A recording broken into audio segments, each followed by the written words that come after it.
Colleagues, welcome back to the office. Welcome to our podcast for today.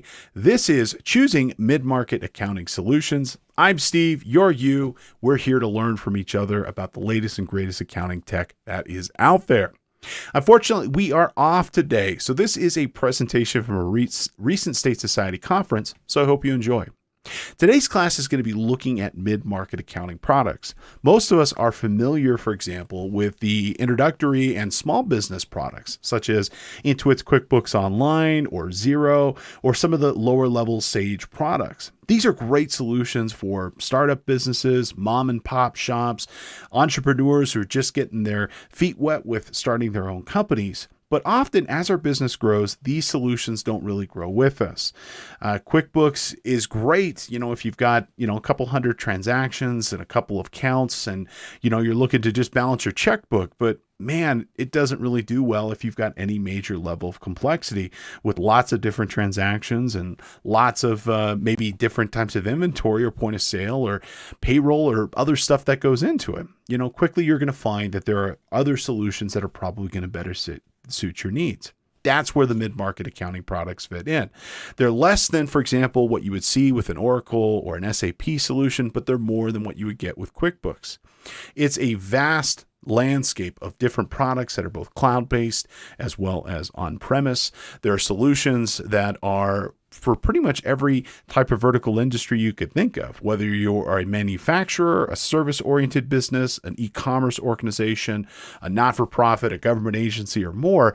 There is a mid-market accounting solution for you to help get you over the hump of finding a solution that's going to fit the right size for your business at the right level of complexity. Now, in today's class, we're going to overview lots of the different solutions that are out there that you might want to consider. We'll look at different vertical markets. We'll also look at some of the additional ancillary tools that you're going to probably want to consider for adding to your mid-market solution. Things around for reporting, dashboarding, accounts payable, sales tax, and more. These are often in addition to whatever the accounting solution we're using provides that we'd want to know. We'll also go through a selection process criteria, questions and planning and thoughts that you're going to want to go through as you choose your mid-market solution so you get the right application for the job. So all that and more coming right up. Now, before we get started, I do want to remind you that this podcast is eligible for CPE credit. How cool is that? Getting credits for listening or watching podcasts, something you're probably already doing. It's super simple. After watching or listening today, head on over to cpetoday.com. You'll take a short 5-question quiz about what you learned today. It'll take you 2 minutes and you will earn a credit for today's podcast. And you'll be well on your way for maintaining that professional license with whatever it might be. So our course code again is MMA1. And after watching or listening, just head on over there and you will earn a credit. Okay, so we're going to go ahead and dive right into our material. I'll join you at the end of our presentation today. We will go ahead and do 3 quick review questions, wrap up, and get you on your way. I hope you enjoy the show.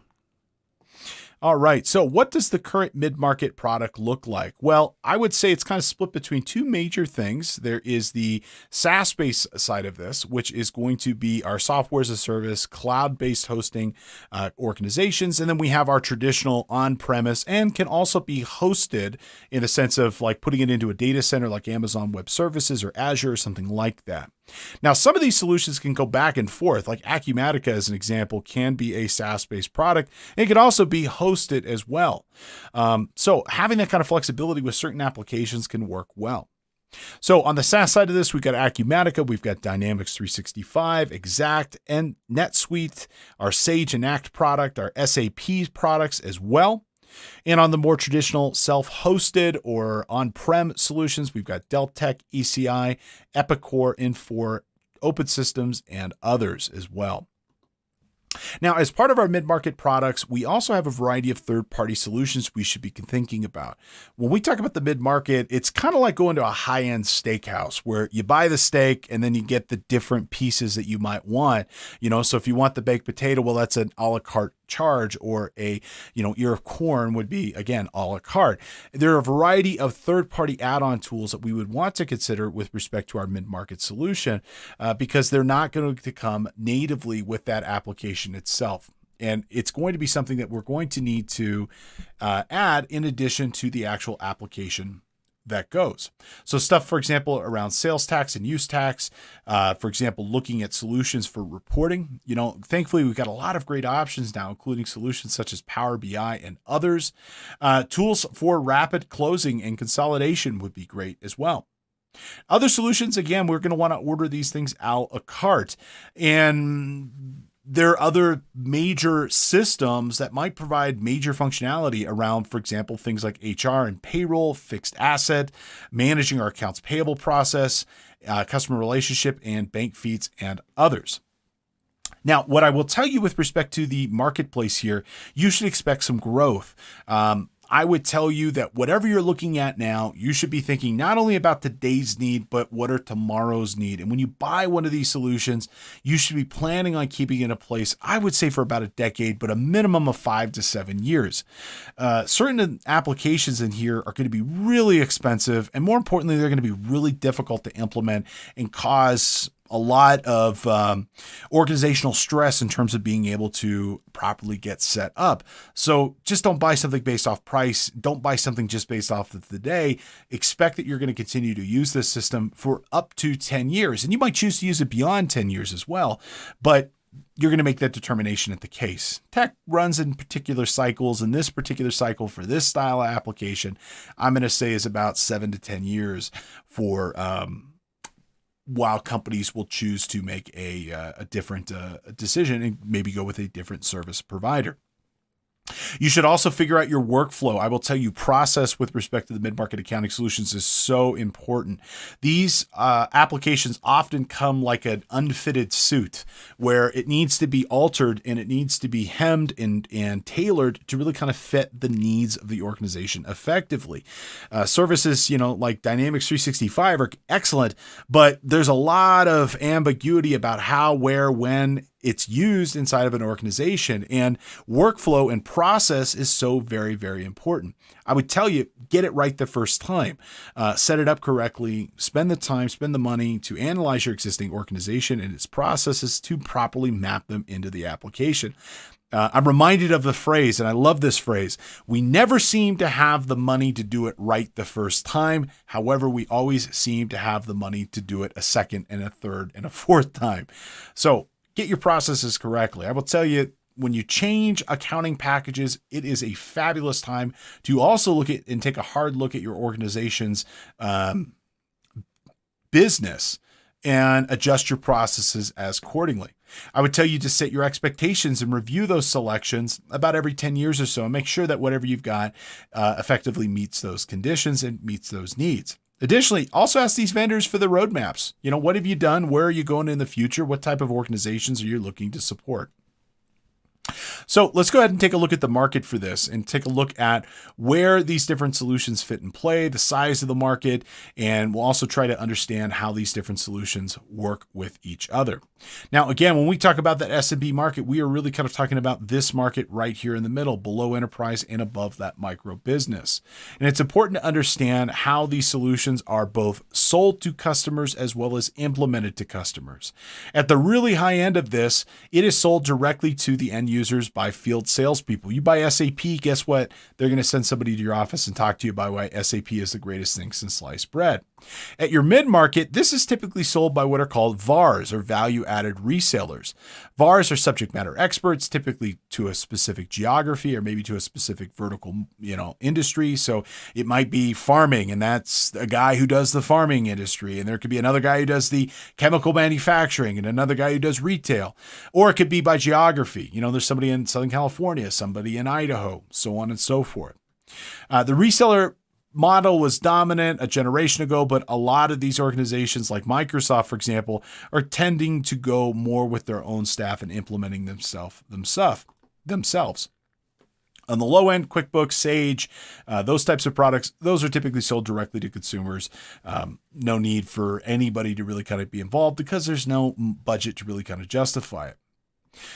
how are these solutions implemented? Well, really at the high end, again, we're talking like the SAPs, the Oracles, stuff like that. Those are going to be implemented by your Fortune 500. Fortune 500 loves other Fortune 500 companies. So if you buy SAP, I guarantee you it will be implemented by a company like Deloitte or KPMG or something like that. It can also come from a tech provider such as IBM or HP. At your mid-market here, and sorry, I know I'm a little cut off. Let me just go ahead and drop my camera here for a second. Okay, at that mid-market, it's, again, typically implemented by those value-added resellers as well as IT consultants. And they are there to essentially manage the relationship and make it work. And your low-end stuff is typically also going to be implemented by your end user. If I buy QuickBooks, the only person implementing QuickBooks is going to be the company itself. It might be the accounting firm sometimes though, but they're not going to be an IT expert. And with those those small solutions, they do what they do. Now in your middle market here, you're going to see some high-end products, some of your Epicors and even some of your SAPs, as well as some of your Oracle-based products, but they're baby versions of their enterprise solution. And often they're not even the same solution that their enterprise level is. For example, the Oracle NetSuite is completely different than the Oracle that you would see running, for example, like a Verizon for that matter. When we see SAP, for that matter, it's not the same thing as the SAP at the high end that you would see running a Ford or running, the U.S. Department of Treasury or something like that. Your SMB market, your major players here are going to be your companies like Acumatica, your Gravity, your Deltek, your Open Systems, and more like that. And so what this chart tells you on the left-hand side, these are solutions that are SaaS-based cloud products, typically interacted with by a browser, where you go to that particular company's login page, log in, and you do everything through Chrome, Firefox, or Edge. And we also have on the right side our hosted or on-premise solutions. These are going to be solutions where they're going to have a thick client, something installed on your computer that you can interact with and pull and push data. Now, from our mainstream solutions, smaller to larger, this is going to range solutions from example like Open Systems and Agent Act, Acumatica, and going down to solutions like Workday or Sage Business Cloud or Dynamics 365 and more. So there's a lot of space in here, and there's size solutions for whatever the complexity your organization might need. Now, it's important to choose if we look at, for example, the mid-market here, we've got some specific recommendations in terms of where that mid-market might apply. Let's go ahead and zoom here so you can see it.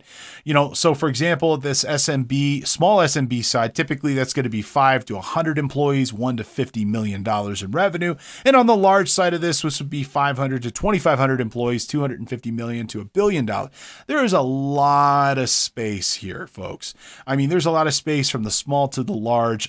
Going from literally $1 million to $250 million in revenue is a huge, huge jump. Even $1 million to $2 million is a huge jump. So just be aware that you could fall anywhere inside of this spectrum and you can move anywhere in this spectrum. But ideally, if you're planning for growth, you find a system that can grow with you so you're not ripping and replacing every year because you're having explosive growth in your organization, as exciting as that sounds. So you have a lot of options with respect to this mid-market, and we should start to think about how these systems relate. And I would tell you that you should definitely look at these solutions from the context of from a customer perspective. And I would tell you, you should pick solutions that are customer focused and how they can serve those particular customers, And so if we start thinking about it in broad strokes, how customers are essentially our primary focus in driving revenue to the organizations, well, how can we set ourselves up for success? And I think it kind of radiates starting from the general ledger to the greater accounting package to our operations. And if we have good accounting systems that allow us to be able to properly invoice and derive revenue from our customers and track expenses and have good financial reporting, ultimately that is going to be the intention of what we want to do. And if we have a single integrated SMB accounting package, that is going to happen easily.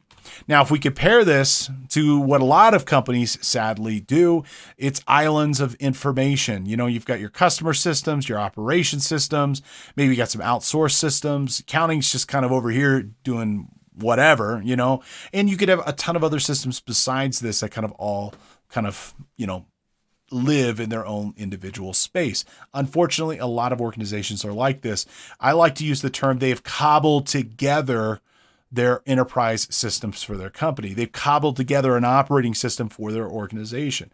I love building single consolidated systems. I love building systems that touch other systems and that change and interchange data without really a lot of overhead or work, because you know what? It makes things a lot faster, simpler, and easier. It reduces errors, improves customer service, and ultimately will scale with the organization much, much better.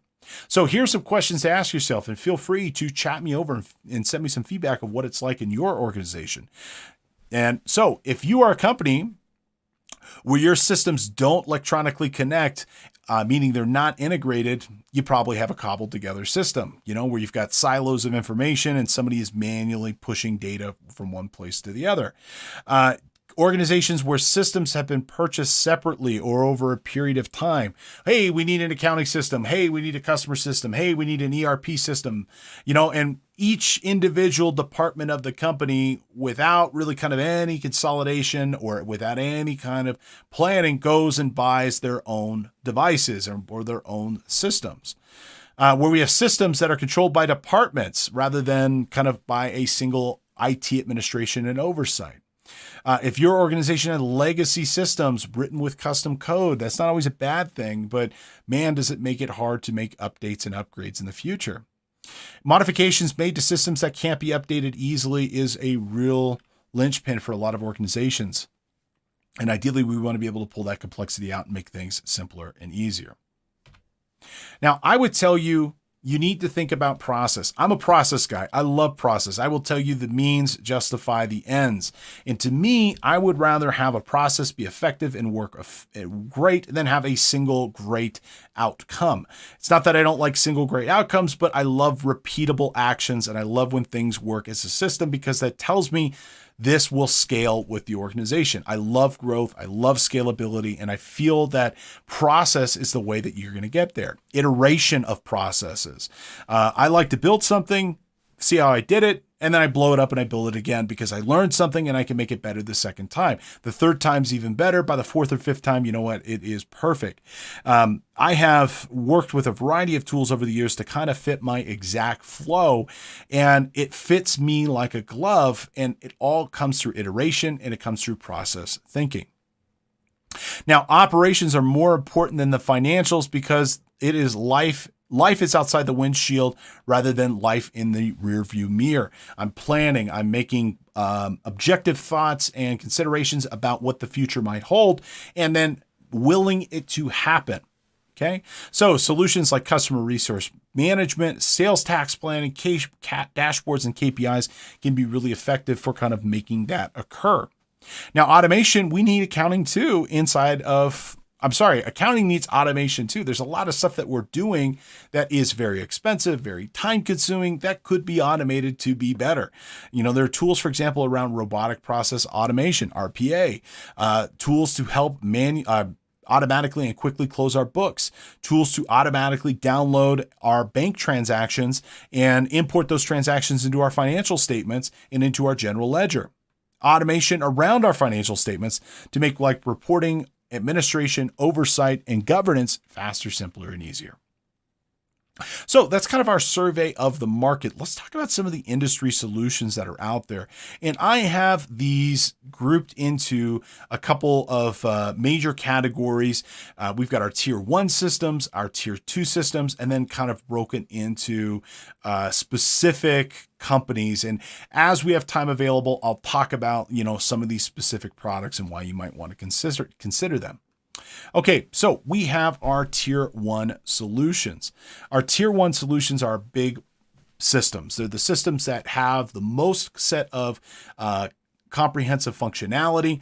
They're very typically complex to implement properly. Unfortunately, I'm going to say, in my experience, upwards of half of enterprise products don't get implemented correctly and ultimately fail because the reseller or the consultant, or if the company's choosing to do it on their own, don't have enough planning to really kind of understand what they're doing and to properly implement it.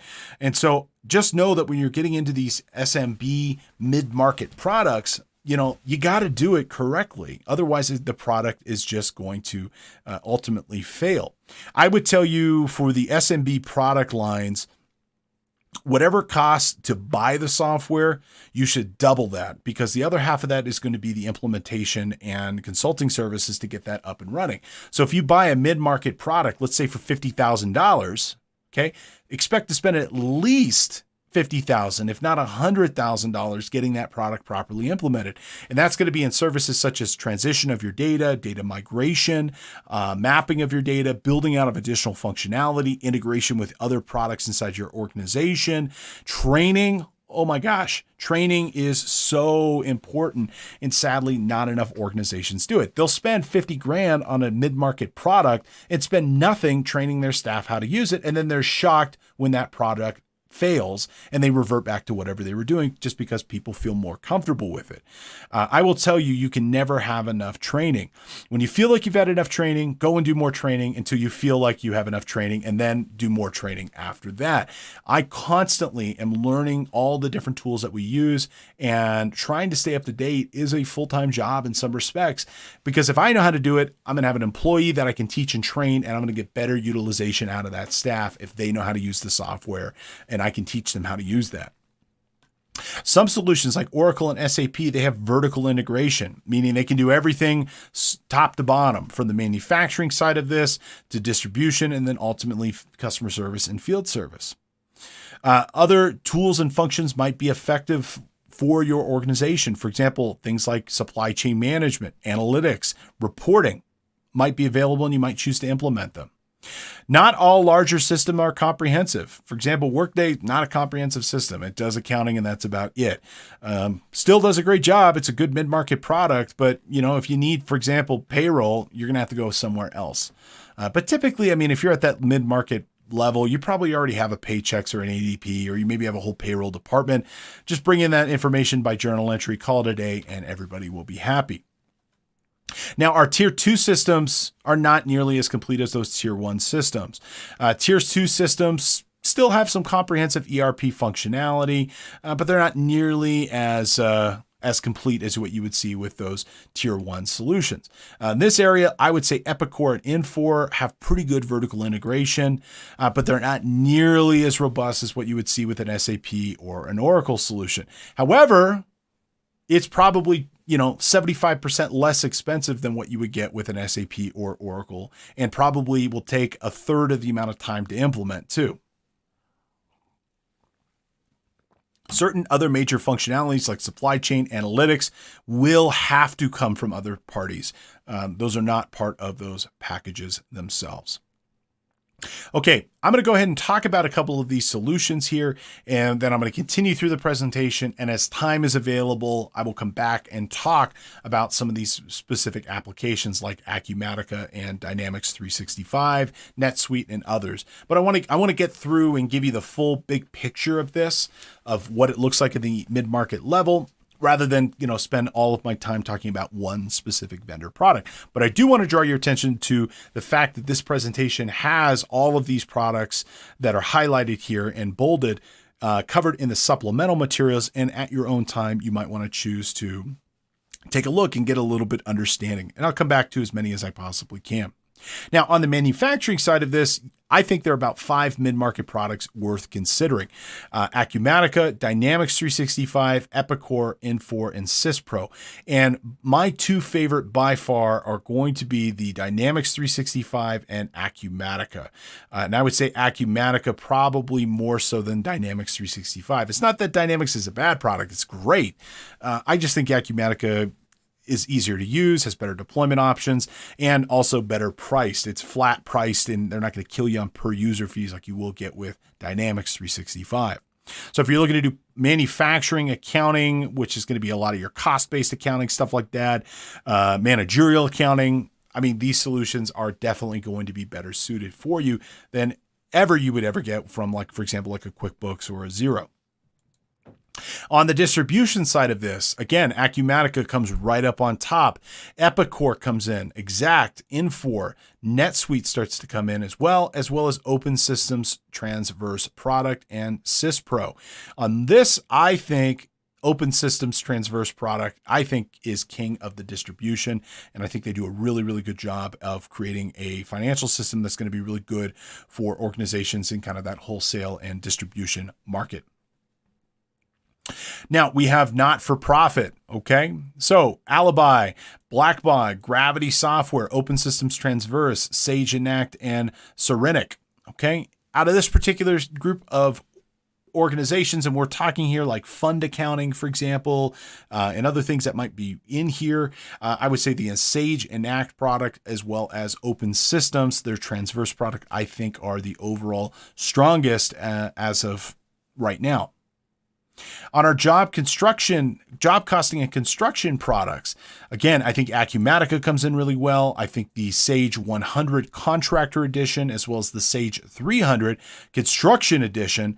The difference being contractor, think small, like, think about a tile and shower guy, or like a person who's doing remodels, a painter, versus like, a bigger organizations that managing multiple construction locations, managing real estate. I think they're going to end up better suited in that 300 product versus the 100 product, as well as Spectrum as well.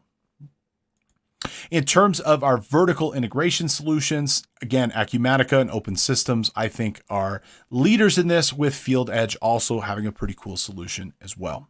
So we're going to come back and take a look at some of these solutions here in a minute.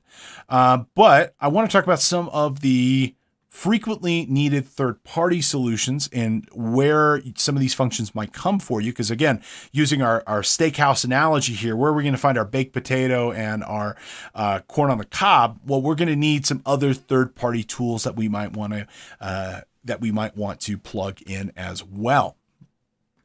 So these third-party tools can often round out the functionality provided by that mid-market tool that can essentially make it a complete solution to manage the financial aspects of the organization from start to finish. Now, in the AP side of this, I got two recommendations. I personally think Bill.com, definitely the best out of this. Checkbook.io is pretty good as well, but I like Bill.com's approval and workflow process for managing AP. I could essentially set up an invoice, or a vendor can email me in an invoice. They could fax in an invoice. It could extract the data from that invoice and recognize that, it's for office supplies. That goes to Bob, and Bob is the one who approves it. However, this invoice is for $600, and so Bob isn't the only one that needs to approve it. It needs to go to Sharon, and Sharon needs to approve it as well. I think the workflow side of that really set it apart from its other tools. And I like the fact that they handle all the ACH transfers and bill pay, whether they be electronic or actual physical paper checks. I think it does really, really well. And pretty reasonably priced. They've also got a pretty nice accounting program as well. A dark horse in this that's a relative newcomer is Melio, M-E-L-I-O. You probably heard me mention it before, but they've got a really cool solution for managing SMB bill pay. And at the moment it's free, except for credit card payments. But Bill.com, you're going to probably pay about $50 a month. Melio doesn't do nearly as much of the routing and workflow side of it. But if you just need something to pay people and pay vendors, Melio is definitely going to be more cost effective. And in fact, I think it's a little bit easier to use for smaller companies. Now, on sales tax side of this, we've got Olivera, we've got their Sovos, as well as Thompson's OneSource and Vertex. I got to say, my two favorite solutions here are going to be Olivera and Sovos. Okay, Olivera is a really complicated and really comprehensive solution. It is not a turnkey thing. However, it is definitely the most comprehensive and is definitely the one that's going to have the best features and functions for you. And they work with you at a very detailed level to understand your products and to not only effectively determine sales tax for a specific geography, but also really kind of complicated questions around sales tax too. Like, is it taxable? If so, what's the basis of the tax? I'll give you a really weird one. When we do products, sales, for example, for K2 up in Washington, the sales tax rate is based off of the paper that we use in the books. It's so weird to think about, but a company like Alivera is going to essentially have the tools and resources to be able to know that and essentially set up the taxes correctly. It's intended to be integrated in with other solutions as well. So it's not something you would necessarily use on its own, but you would build it into your SMB accounting solution to kind of provide that singular little function of sales tax. On our business intelligence side and dashboard side of this, we've got Power BI, we've got Click, we got Tableau, all three great programs. However, I think you know what I'm going to say here. My favorite in this is Power BI by a long shot. I just think it's the best thing since sliced bread. And I'm always finding new and better use cases for it. But I think that using Power BI as your front-end dashboard reporting tool will provide so much insight to your organization with respect to where you're spending your money, how it's going, trends, recognizing that, but then also mashing that data up against your operational data, against your payroll data, against your HR data, whatever you might happen to be. Power BI can take that, process it, and spit out beautiful dashboards to help you make better and more effective decisions for your company. Likewise, on the reporting side, there's a couple of different tools: MicroStrategy, Paris Technologies, Web Focus. Another tool not listed on here, it's also a favorite of mine, is MyDBR, MYDBR. I've grown to love this tool. It allows you to pull and push any type of report across a database. It works with Microsoft SQL, MySQL. I love this tool, and I use it a ton. It's become my kind of quick draw tool when I know I need to do some really complex reporting and I don't want to build a whole bunch of infrastructure to support it. I can do it almost right out of the gate with MyDBR. Now, on the budgeting side of this, budgeting, oh man, that is just definitely one of the more complicated processes. And unfortunately, too many organizations do their budgeting really kind of through Excel workbooks. And that's just not a really good way of doing it. I mean, version control, soliciting information, processing it, updating, versioning of budgets, man, is that hard. I will tell you the two solutions, in my opinion, would be Planning Maestro as well as Profix. I think those tools definitely have a better, more integrated, holistic approach to managing budgets, and it usually will plug in to other solutions as well.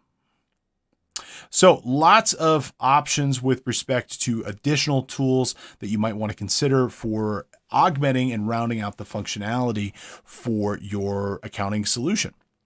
Let's just talk for a second about selecting your accounting solution. Okay, so choosing a mid-market accounting solution is not like going to Costco and getting a copy of QuickBooks Desktop or going to Xero.com and signing up.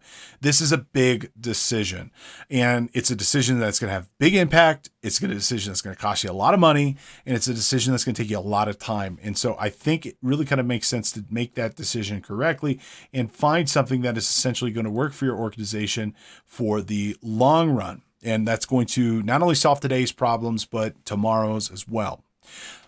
I think it's incredibly important. Get your expectations set correctly. Realize that this accounting solution is not going to solve every single problem, nor is it going to do every single thing that you want to do absolutely perfectly, exactly the way that you want. Be flexible, okay? Things will work differently in this new system. You're going to have to learn and train and learn how this particular system functions and operates. I will tell you to be diligent with respect to your testing and work essentially to identify proactively when an issue might pop up and how you might resolve it before throwing in the towel. I will tell you, salespeople don't know what they're talking about. You're going to get, especially at that mid-market level, typically VARs, value-added resellers. They're going to have some level of expertise, but they are salespeople at the end of the day. Do not believe the hype. Ask really detailed questions, try to talk to a sales engineer, and preferably try to talk to other clients that might be able to give you some insight on how it's worked in their organization overall. These products typically require contracts. They are not something that you just buy and that's it. They will be licensing fees that you will pay this year and as well as in future years. If you spend $100,000 in an accounting system in year one, expect to spend at least $25,000 to $35,000 in year two and in subsequent years to maintain that accounting solution. And implement it correctly. Project management. Too many projects fail just because of lack of oversight and planning. I would tell you here, create a process for choosing this. You should pick a project team. You should map those individual processes out. You should maybe consider an RFQ or a RFP, request for qualifications, request for proposal. Don't be tied to writing that though. RFQs have specific connotations about how they are designed. When I get a client that asks me to do an RFP, most of the time I say I'm not going to do that. It's not worth my time. But also, if I do want to pursue that particular project, you know what? I'm only going to respond to the stuff in the RFQ or the RFP. That's it. It doesn't give me the opportunity to help you think big picture about what you may or may not want. And you're also going to definitely want to consider a project implementation plan.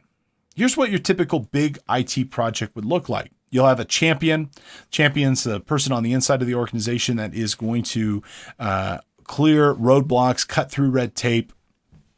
Typically, they need to be an executive, so think CFO, COO, something like that, or at least a senior director. You'll have a designated project manager. That designated project manager is going to ultimately be the one that will be managing the team, implementing the product. They're not doing a lot of the work themselves. They're mostly making sure that things are being taken care of. You'll have lots of business analysts, people who will essentially be subject matter experts in specific areas to help you understand and properly map in, for example, the payroll or the HR or the inventory management or the fixed assets, whatever it ends up being.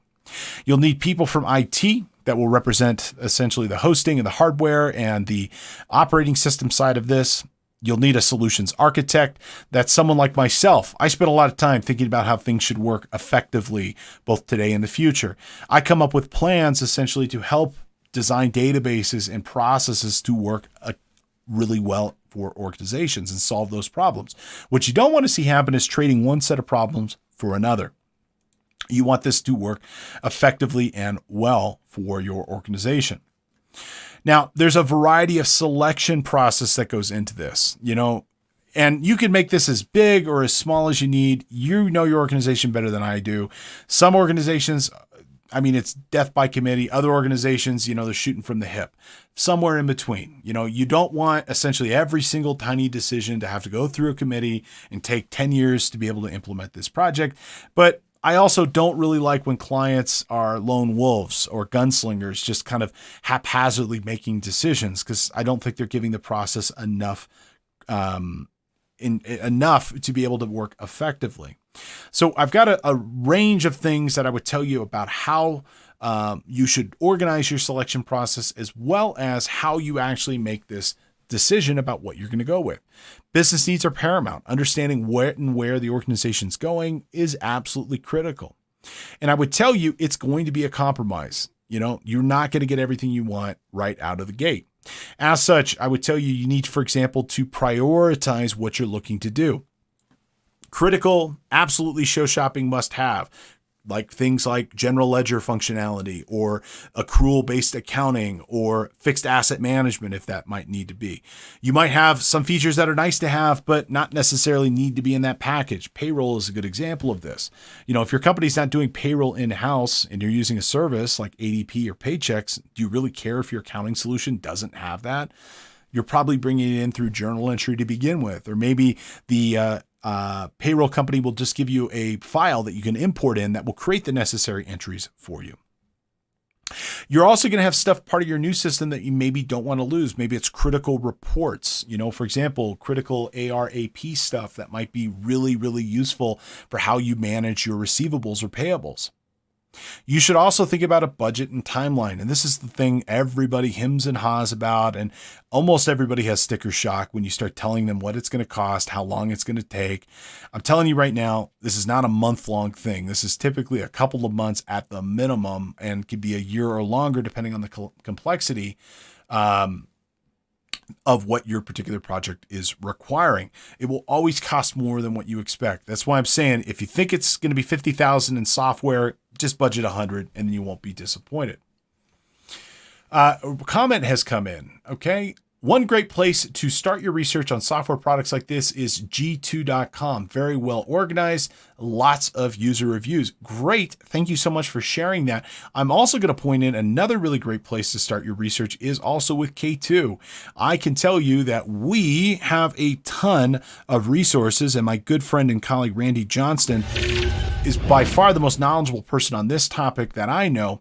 And he runs this website, Accounting Software World, where you can actually read detailed analysis and reviews, completely objective. There's no lead generation. There's no monetization. We provide this as a public service to the K2 world and our wonderful, wonderful attendees. All the products that I'm talking about that are listed in this presentation, you can read right inside of here and read detailed reviews about, like Acumatica, for example, and all the different things that it does and why you might want to consider it. Another comment that came in here, another one to mention would be Vela as well as Sage and Act for budget and planning. Great options. Thank you for sharing that. And I agree, those are both really good tools. And if you come over here to, again, Accounting Software World, you can break down all the different solutions as well as verticals with respect to specific features and functions that you might want to use for providing kind of those niche functionalities for things like sales tax compliance or budgeting or something else like that. So there's a couple K2 websites. The accountingsoftwareworld.com is one of them. Another one is CPA Firm Technology. That's also a really good solution and breaks down a lot of these specific accounting and CPA firm tools that might also be really helpful for your organization as well. Okay, so what should we avoid when we're choosing our accounting solution? I will tell you, avoid going immediately to vendors. Do some research. That g2.com as mentioned, or accountingsoftwareworld.com. I will tell you, I always like to walk in to into this situation knowing what I want and knowing where I can find it and knowing and having good questions to ask. Avoid working just with suppliers because they're local. A good example of this is, again, Randy Johnston and his company, NMGI, Network Management Group. Randy's the most knowledgeable person on this topic that I know, and I've worked with him for years. He's based out of Hutchinson, Kansas, and I can tell you they work nationwide, and I'd have no problem recommending a company based in Maine or Florida or California working with a company in Kansas. Just because they're in your hometown does not make them qualified. I would tell you to talk with your colleagues, talk with other businesses in your industry, and find where the experts are and talk to them directly.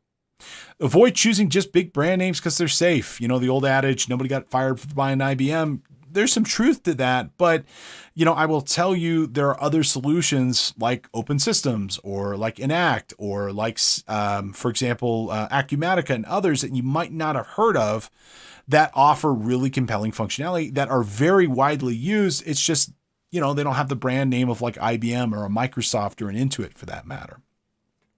And don't be afraid to go out and do something different. Just because your competitors are using it doesn't mean you have to. I spent a lot of my time helping other organizations pick software and making it work the way they want it to work rather than shoehorning functionality into a specific application and a specific data set. I will tell you, when you're choosing these solutions, run your own numbers, your own budget, and come up with your own timeline of what's effective for you. A good friend of mine once told me that projects are like gas. They will expand to fill the space allowed. Having your own objective ideas about what something should cost and the time it should take are really valuable and will probably save you money overall. Okay, and also avoid any solution where you don't know how to get out, whether they be what it's going to cost coming out or what it's going to cost to get your data back. And that could be really difficult. And you don't want to find that out 5 years into a program, only to find out that in order to be able to leave, you got to manually, key in your data into whatever system you're transitioning to. So there are risks both at the system level and at the employee level. Big system risks going to be things like, how do I get out of my existing platform and move over? How am I going to integrate third-party products and tools? All the way down to, how do we do it cheaply? I know every organization wants to save money. That's totally a valid and reasonable concern. But if you're buying something for 10 years, buy it for life. Make sure it's going to work the way you want, because getting a cheap solution, spending a bunch of time and effort getting involved only to find out after what I call a rip and replace, holy smokes, I mean, that's when you really start getting expensive. You know, we never seem to have the money to do it right the first time, but we always seem to have money to do it right the second and third time. A lot of that comes from just not wanting to do it right the first time and wanting to focus on doing it cheap. People issues, politics, big one. I mean, people will always have their own opinion essentially for what should and should not be done. And I will tell you, it all matters about management and that tone at the top. You need to have that leadership, that champion, that person who's essentially going to effectively advocate for this project and support this project from top to bottom. That's so very, very important for you. And getting that buy-in at the employee level and getting people to actually do this work is really important. What you don't want to see happen is that people get complacent and management doesn't enforce this and letting them roll back to that old system. That's only going to cause you more issues later on. Now, I will also say trying to move too fast or too slow. I tend to want to move fast. However, I am cognizant of institutional buy-in and I'm cognizant of institutional let's just say lagging ability to implement change. You don't want to beat people over the head with this, but you need to find the right pace of organizational change for the company. And there's a whole field of study around change management and how to do this effectively. And I will also tell you, you need to get the right people involved. People who are going to advocate, who have good technical knowledge, that have good expertise, that can make good decisions and that can advocate for this project are going to be really, really, really helpful. Okay. Let's go ahead and jump ahead here just a little bit. And we're coming ahead to the end of our presentation. And I want to give you a little bit more insight in terms of other things that you might want to consider with respect to finding your product fit. Okay. Now, finding the right product can be a lot of work, but it is well worth the effort because, again, this is going to be something that we're going to have in place for the next, I don't know, hopefully 10 years and beyond. And I would tell you, try to find something that's going to be a good fit, not only for your organization, but also within the industry itself. You don't necessarily always have to do what other people are doing, but at least having something that's optimized for your industry is going to be really helpful. A good example of this would be if you're in the not-for-profit space and you have fund accounting, or in government, in same thing, kind of using fund accounting.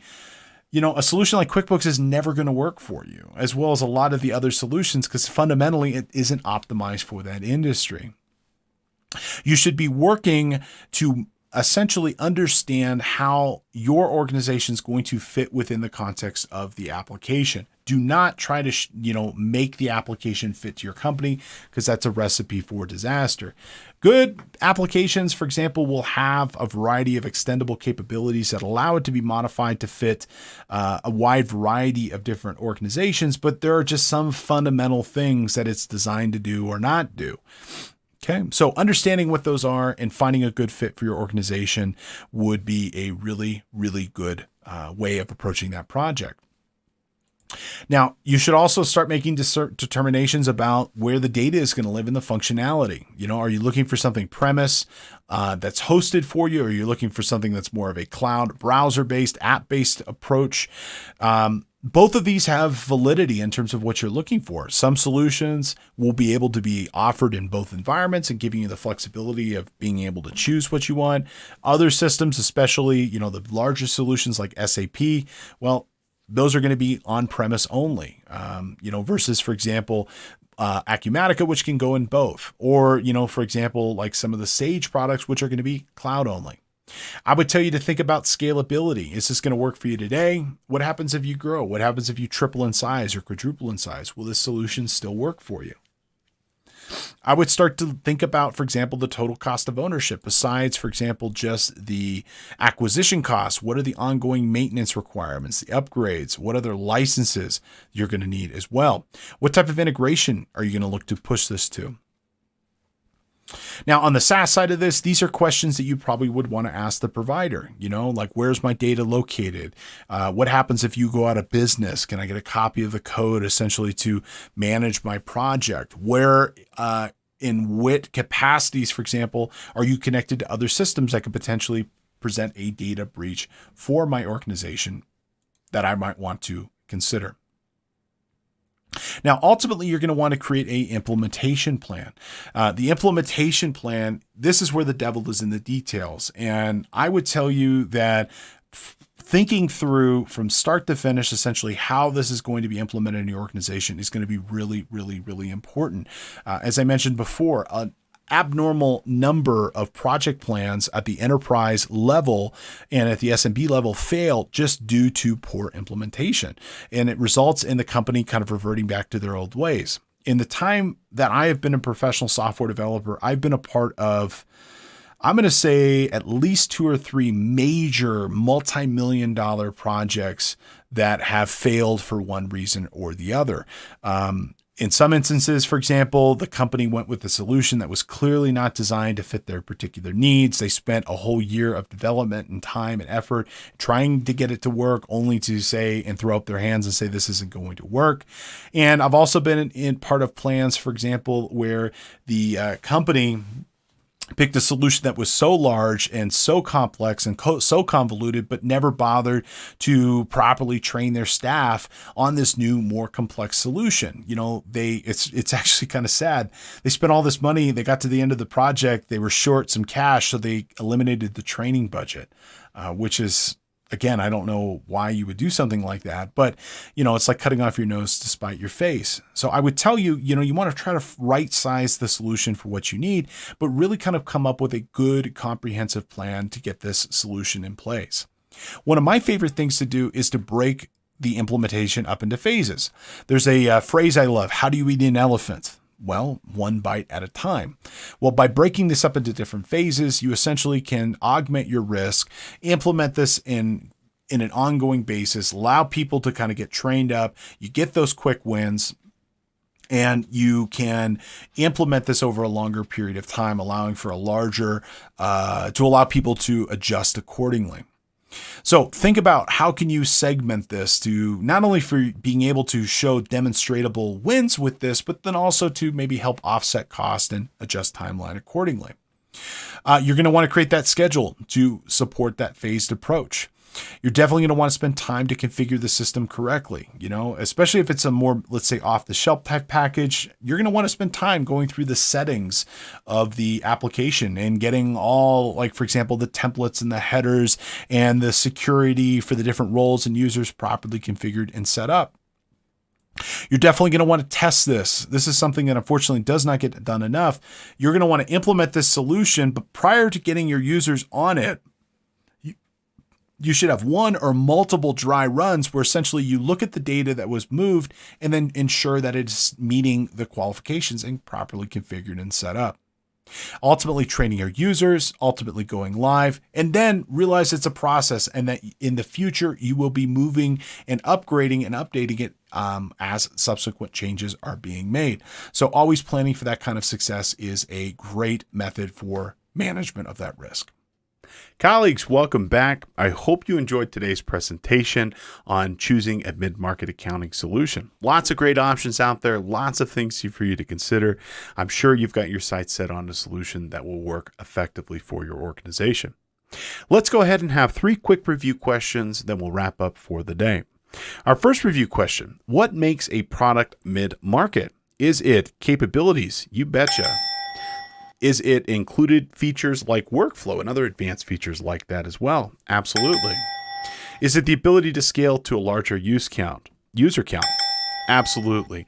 All of those are things that we would expect to find in a mid-market accounting solution to help us get over the gap of what we would find in a more introductory, simple product that we might find for a startup company or a small local businesses. Let's go ahead and take a look at our next question. Which of the following statements is true for third-party solutions? So what will we want for other tools in addition to our accounting product that might add on or enhance the features and functions that would come with that mid-market solution? Do these third-party solutions address a specific function? Absolutely. Sales tax, inventory, something like that. Typically, when we see these add-on solutions, they're addressing a specific need and a specific want of the company. Accounting solutions frequently need third party. Yes, Typically, your mid-market is like going to an a la carte steakhouse where you buy the steak, you get the mashed potatoes, you get the asparagus, but you order each individually, and then you focus on, enjoying your meal. But in the mid-market accounting solution, in choosing this, you'd focus on integration between those solutions. But often, you're going to need to augment your solution with these additional tools. Okay, features like sales tax are complex that really a third-party solution is needed. Absolutely. Trying to get a jack of all trade solutions, a unicorn product, just doesn't exist. Finding specialized functionality and letting it be specialized and focus on the integration between it will be the better solution than trying to find, again, a solution that will integrate everything into one package. At that mid-market, you want specialized functionality. All right, our third question. Which of the following statements is true for implementation? Is it project management is needed? You betcha. Unfortunately, I've been a part of way too many projects throughout my career where, the client went on their own or they didn't properly plan the project and it fell apart either at the beginning, the middle, or the end, and it could have been avoided by having good project management. Testing and training should be major requirements. Absolutely. Absolutely essential for the success of the project. People should be trained and it should be tested before putting into production. A good implementation team can optimize the solution to fit most business needs. You betcha. When it comes to implementing a mid-market solution, the implementation's as critical as the application itself. So, hopefully this gives you some insight with respect to the mid-market accounting products that are out there and some different choices that you might have for your organization. So today we learned about SaaS products that are coming to age and the functionality that is coming with it. And overall, these SaaS-based solutions are improving. We looked at a lot of the different legacy solutions, both that are on-prem and cloud as well, and some of the major features and functions that come with it. We also looked at, for example, some of the pricing and some of the major implementation, components as we build our own budget and plan for this that we might want to consider. We also looked at the overall selection process of different major steps in this stage and for this project that you should account for and plan for. We looked at a variety of third-party tools and solutions to augment the functionality provided by that accounting solution. And in general, I gave you a bunch of different tips and tricks on how choosing this solution can be successful for your company. Now, I do want to remind you that if you're a financial professional, you can earn a CPE credit for this podcast that you just listened to or watched. After watching or listening, head on over to our website, cpetoday.com. Use course code MMA1. Complete a 5-question quiz, and you will earn a credit for today's class. The whole process will take you 2 minutes, and you'll be well on your way to maintaining your license. So check us out again, cpetoday.com. If you enjoyed our material, and I hope you did, please consider following us on social media. You can find us on all social media platforms, and most of the time you can find us as CPE Today. You can subscribe on YouTube as well as follow us on Facebook to also watch our live show, which is broadcast twice a week, Tuesdays and Fridays at 11 a.m. Pacific. And it's your chance to even engage and ask questions. Now, if you can't watch live, remember you can always listen or watch after the fact on pretty much any podcast platform and wherever you happen to get your content, including Apple Podcasts, Spotify, and more. If you like our content, please consider subscribing or leave us a review and let us know what you think. It's a pleasure being with you always. Thank you so much for your time and attention, and I look forward to seeing you back in the office the next time around. Good luck.